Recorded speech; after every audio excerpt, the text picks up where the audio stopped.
माननीय सदस्यहरू, अब उक्त जवाफका सम्बन्धमा स्पष्टीकरण माग गर्न चाहनुहुने माननीय सदस्यहरूलाई समय दिन्छु।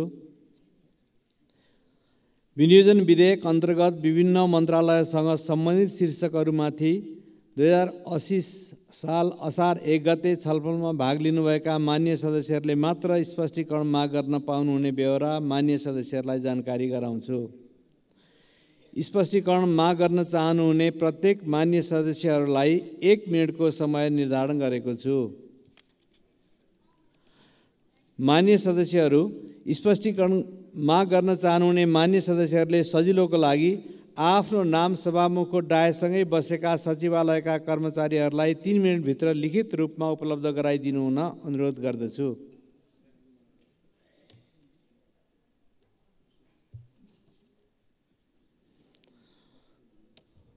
माननीय सदस्य श्री प्रेम सुवाल। सभामुख महोदय, मन्त्रीजीसँग जिज्ञासा राख्न चाहन्छु। उत्पादनका मुख्य साधन र सेवामा मुठीभरका व्यक्तिहरूको कब्जा रहेसम्म गरिबी निवारण नहुने बारे मन्त्रीजी सचेत हुनु जरुरी छैन र? सामाजिक न्याय विपरीतको निजी कम्पनीको नाउँमा हदबन्दी भन्दा बढी भूमि राख्न पाउने कानुनी व्यवस्था खारेज गर्नु जरुरी छैन र? नापी टोली पठाएर कमैया कमलरी हल्ली गोठाला लगायत जोताहालाई मोयानी हक दिने कार्यक्रम अघि बढाउनु जरुरी छैन र? भूमाफियाहरूले मन्त्रालय विभाग र कार्यालय कब्जामा राखेको हो र? सार्वजनिक सरकारी जग्गा संरक्षण आयोगले तयार गरेको प्रतिवेदन सार्वजनिक गर्ने र सोअनुसार कार्यान्वयन गर्ने काम किन नभएको होला? खराब सञ्चालकहरूबाट 1 खर्बभन्दा बढी रकम फिर्ता गराउन सहकारी पीडितहरू माइतीघर मन्दलाने र दैनिक धरना बसिरहेको हुँदा सम्बन्धित सहकारी सञ्चालकहरूको चल अचल सम्पत्ति जफत गरी पीडित। माननीय सदस्य श्री बलराम अधिकारी।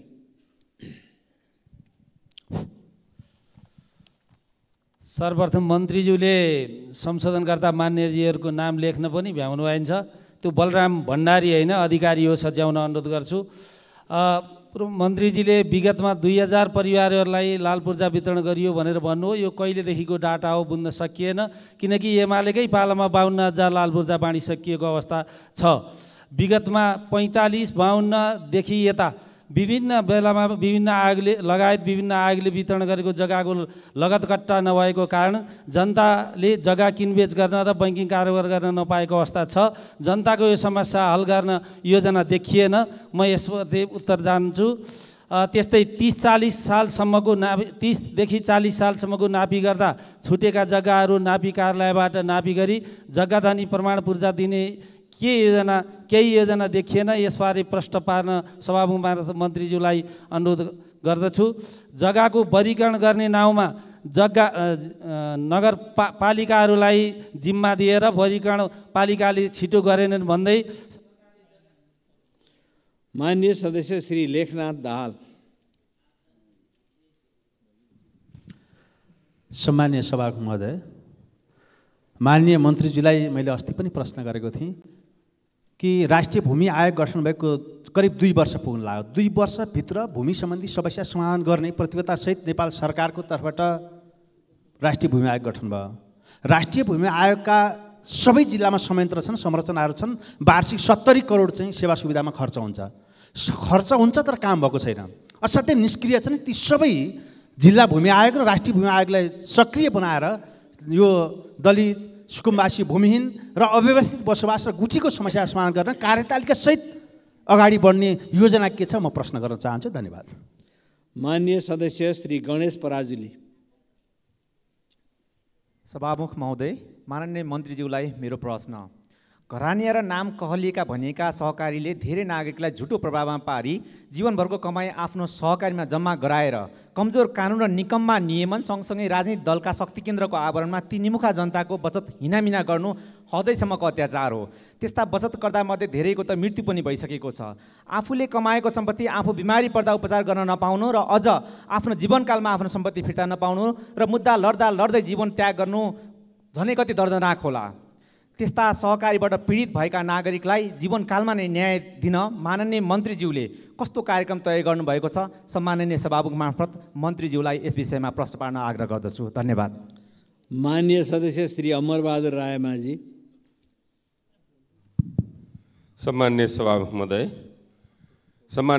महोदय मार्फत मन्त्रीज्यूलाई म केही प्रश्न गर्न चाहन्छु। सहकारी राष्ट्रको एउटा अर्थतन्त्र एउटा खम्बाको रूपमा स्वीकारिएको छ र सहकारीमा सबै मान्छेहरूले बचत पनि गरेका छन्।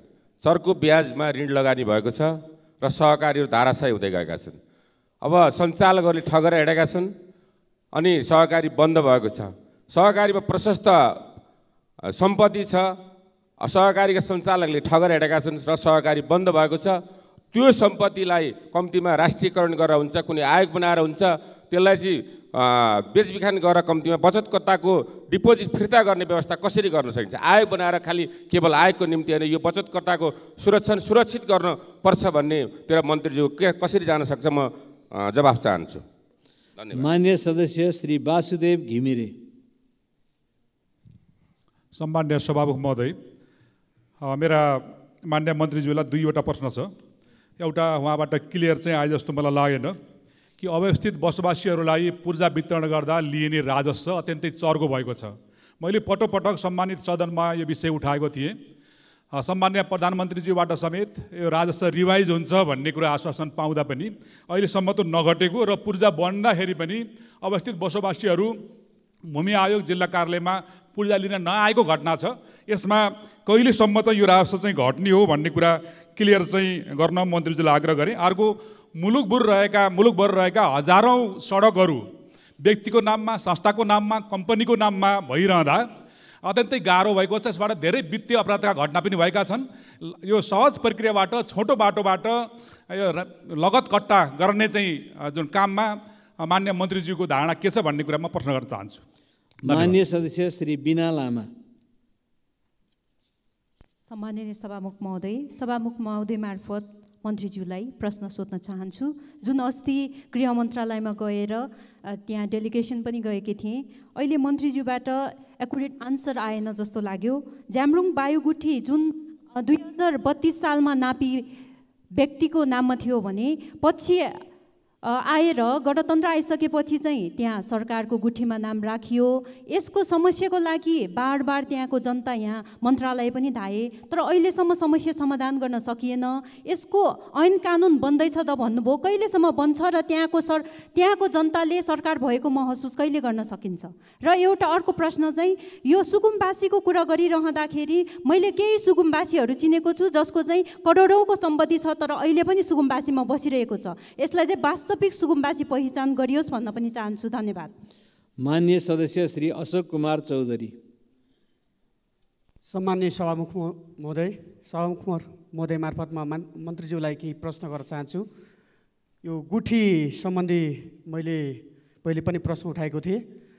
यो गुठी किसानको बारेमा यो बजेटमा समावेश गरेको छैन र जुन गुठी किसानले रगत पसिना बगाएर त्यो संस्थानलाई संरक्षण गरेर राखेको छ, त्यो गुठी किसान र स्वर्गद्वारी गुठीको बारेमा यो विगत लामो समयदेखि जुन समस्या आइरहेको छ, यसको लागि मन्त्रालयको के पहल भइरहेको छ? त्यस्तै भूमिहीन सुकुम्बासीहरूको समस्या समाधान गर्न विगत 30 वर्षमा 17वटा आयोगहरू गठन भएको र त्यस आयोगलाई सञ्चालन गर्न 5 अर्बभन्दा बढी खर्च गरिसकेको। सायद त्यो रकम भूमिहीनलाई दिँदाखेरि त्यो समस्या समाधान हुन्थ्यो होला। त्यसको लागि अहिले के पहल भइरहेको छ? त्यसै गरी सहकारी संस्थाको जुन मनमोजीले गर्दाखेरि बचतकर्ताहरूको अरबौँ रकम डुबेको छ, यस सम्बन्धमा यो सुझाव कार्यदल मात्रै बनाउने हो कि मन्त्रालय एक्सनमा गएर ती आवश्यक कारबाही गर्ने हो? यसको माननीय सदस्य श्री सरस्वती सुब्बा। सम्माननीय सभामुख महोदय मार्फत म मान्य मन्त्रीलाई प्रश्न गर्न चाहन्छु। 110 स्थानीय तहमा 25,000 पूर्जा वितरणको कुरा राखिएको छ, तर लगत सङ्कलनको हिसाबले 8,79,000 मान्छेहरूले लगत सङ्कलन भइसकेको छ। यसलाई हेर्दा 40 वर्ष जस्तो लाग्छ पूर्जा वितरण गर्न, तर आयोगको अवधि 3 वर्षको हुन्छ। राष्ट्रिय भूमि आयोगको आउँदो साउनमा 2 वर्ष पुग्छ र 3 वर्षमा उसको अवधि सकिन्छ। त्यसैले यसमा मान्य मन्त्रीको म जवाफ चाहन्छु। सँगै किताकाट खोल्ने कुरा सकारात्मक छ, तर भूपयोग योजना 753 स्थानीय तहमा नबनिकन किताकाट खोल्दा कृषि जमिन सकिन्छ, यसमा पनि विचार गरौँ। सँगै सङ्घ प्रदेश र स्थानीय तहमा भूपयोग परिषद कहिले बन्छ र सँगसँगै गुठी विधेयक सदनमा आएर कहिले छलफल हुन्छ र पास हुन्छ भन्ने कुरामा म प्रश्न गर्न चाहन्छु। र अन्तिममा मालपोत तथा नापी कार्यालय स्थानीय तहमा जाने कुरा कहिलेबाट पुरा हुन्छ? मान्य मन्त्रीको यसबाट म जवाफ चाहन्छु। धन्यवाद। माननीय सदस्य श्री आसमा कुमारी चौधरी। सम्माननीय सभामुख महोदय, माननीय मन्त्रीलाई मेरो प्रश्न छ। म भूमिहीन सुकुम्बासी हुँ। मेरो घर परिवार लगायत मेरो गाउँवासी सबै भूमिहीन सुकुम्बासी हौँ। हामी वर्षौँदेखि गुठी जग्गामा खेती गर्दै आएका छौँ। मोही हकको पूर्जा पनि छ, तर हामी अहिलेसम्म अधिकार पाएका छैनौँ। हामी कहिले जग्गाको मालिक बन्छौँ? कानुनी प्रक्रिया कहिले पुरा हुने हो? हामी सधैँ पीडितमै रहने। मन्त्रीसँग जवाब छ।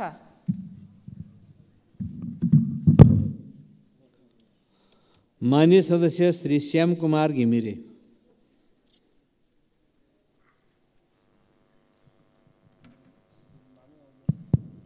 सम्मान्य सभामुख महोदय, यो सहकारी वित्तीय सहकारी खास गरी असाध्यै ठुलो समस्यामा छन्।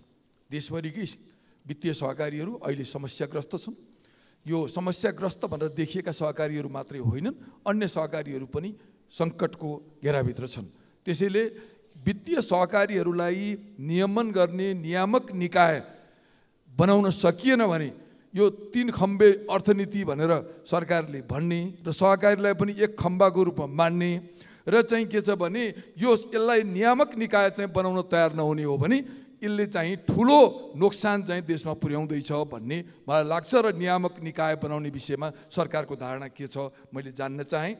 र अर्को कुरा, यो जमिनको चक्लाबन्दी गर्ने कुरा नीति कार्यक्रममा त आयो, तर यसको चाहिँ कसरी जाने भन्ने कुराको चाहिँ नीति स्पष्ट छैन। यो असाध्यै गाह्रो काम छ। यसको लागि सरकारको धारणा माग गर्छु। धन्यवाद। माननीय सदस्य श्री मानवीर राई।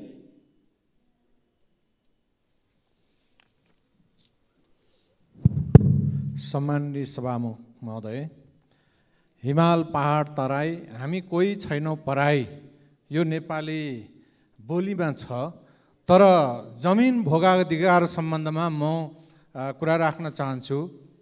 हिमाल र पहाडमा एक बाली, हिमालमा त एक बाली पनि 1 वर्षमा लाग्दैन, तराईमा 3 बाली लाग्छ, तर जमिन भोग अधिकार सम्बन्धमा विभेद छ कि तराईले 133 रोपनी 10 बिघा व्यक्तिले राख्न पाउँछ, हिमाल र पहाडमा 75 रोपनी मात्रै राख्न पाइन्छ, जहाँ खेती हुँदैन। तराईको बराबर सरकारले भूमि ऐन संशोधन गर्न ल्याओस् र भूमि सम्बन्धमा भोगाधिकारको अधिकार संशोधन गर्नुपर्छ। पहाड र हिमालको मान्छेहरू तराई झरुन्, विस्थापित हुन् भन्ने हाम्रो भावना कसैको छैन भने यो सरकारले यो संशोधन गर्नुपर्छ भन्ने। मान्य सदस्य श्री सीता कुमारी राणा। सम्माननीय सभामुख महोदय, मार्फत म मन्त्रीज्यूलाई चाहिँ मेरो आफ्नो कुराहरू राख्न चाहन्छु। मैले यस सदनमा सबैभन्दा पहिला दैलेख जिल्लाको गुठी संस्थाको बारेमा मैले 100 वर्षभन्दा पहिला गुठी संस्थाको बारेमा अवगत गराएको थिएँ र बिचमा मन्त्रीज्यूको पनि उहाँले चाहिँ भनिसक्नु भएको थियो कि त्यसको प्रक्रियाहरू अगाडि बढिरहेको छ भनेर चाहिँ उहाँबाट चाहिँ आइसकेको थियो। तर त्यो प्रक्रियाहरू कुनै पनि अगाडि नबढेको खण्डमा फेरि मैले गुठी संस्थानको अध्यक्ष र कानुन अधिकृतलाई चाहिँ दैलेख जिल्लामा लगेर त्यहाँको चाहिँ विषयवस्तुमाथि चाहिँ सबै कुराहरू देखाइसकेपछि अहिले जिल्लाबाट विद्युत कार्यालयबाट चाहिँ बत्ती जोड्ने काम चाहिँ भइरहेको छ र त्यसै गरी अहिले चाहिँ नेपाल राष्ट्र ब्याङ्कलाई पनि यो धितो लाल पूर्जाहरू धितोमा राखेर पुनः कार्य सञ्चालन गर्नको लागि गुठी संस्थाले चाहिँ त्यसलाई चिठी पनि नेपाल राष्ट्र ब्याङ्कलाई पनि चिठी लेखेको छ र त्यो जिल्लामा पठाउन बाँकी छ र सो जुन चाहिँ गुठी संस्थामा रहेका जग्गा धनीहरू हुनुहुन्छ उहाँहरूले अहिले मान्य सदस्यहरू सम्बन्धित मन्त्रालयको छलफलमा सहभागी नहुनुभएका मान्य सदस्यहरूको नाम स्पष्टीकरण माग गर्ने क्रममा समावेश नगरिएको बेहोरा म जानकारी गराउँछु। मान्य सदस्यहरू, अब मान्य भूमि व्यवस्था सहकारी तथा गरिबी निवारण मन्त्री श्री रञ्जिता श्रेष्ठलाई उक्त स्पष्टीकरणको सम्बन्धमा स्पष्ट पार्न अनुमति दिन्छु।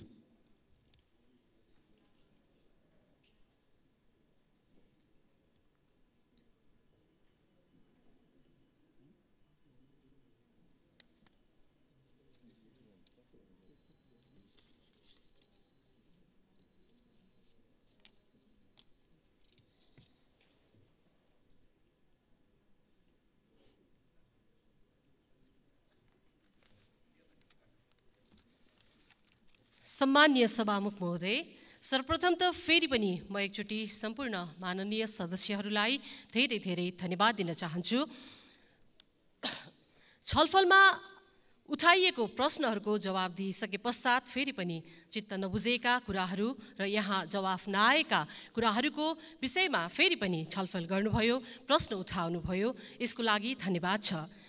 माननीय सदस्यहरू, यो तपाईहरूको आवाज तपाईहरूको क्षेत्रमा रहनुभएका हामी सम्पूर्ण नेपालीहरूको प्रश्न हो मलाई लागेको छ र यस विषयमा भूमि आयोगको विषयमा सहकारीको विषयमा मैले अघि नै पनि धेरै प्रश्नको जवाफहरू आइसकेको छ, दिइसकेकी छु र गुठी संस्थानको विषयमा पनि विभिन्न प्रश्नका जवाफहरू आइसकेको छ र तर पनि माननीय सदस्यहरूलाई चित्त नबुझेको प्रश्नहरू राख्नु भएको छ। माननीय लेखनाथ दाहालजीले राख्नु भएको प्रश्न भूमि आयोगबाट दलित भूमिहीनसँग जग्गा दर्ता गरी कहिले हस्तान्तरण गर्ने भन्ने प्रश्न राख्नु भएको छ। माननीय सदस्यज्यू, म जानकारी गराउन चाहन्छु, यससँग सम्बन्धित भूमि आयोगमा छलफल चलिरहेको छ र हामीले विभिन्न जिल्लाहरूमा गएर भूमिहीन दलित भूमिहीन सुकुम्बासीसँग हामीले परामर्श लिएर हामीले जग्गा दर्ता गरेर हामीले लाल पूर्जा हस्तान्तरण गर्ने कार्य अगाडि बढाइरहेका छौँ।